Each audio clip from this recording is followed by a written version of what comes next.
3 mesi fa all'ospedale Garibaldi il presidente Musumeci aveva avviato un cantiere. Di fronte ai nostri occhi c'è la realizzazione dell'impegno che era stato assunto e in 12 mesi ci sarà una nuova struttura. È un metodo nuovo che utilizza il governo della regione: seguire passo dopo passo tutte le iniziative che vengono annunciate e verificare e fare verificare ai cittadini che queste iniziative si realizzano. Per me oggi è stata una mattinata intensa, prima all'ospedale Cannizzaro, poi qui al Garibaldi per verificare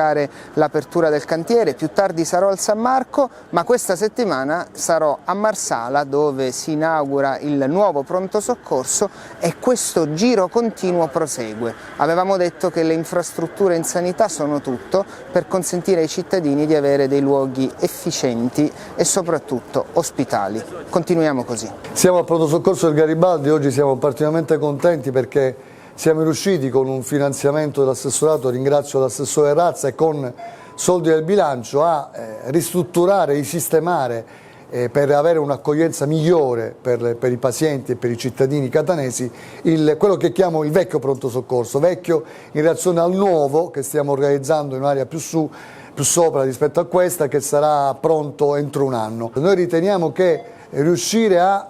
non avere pazienti nelle barelle in corridoio, avere i pazienti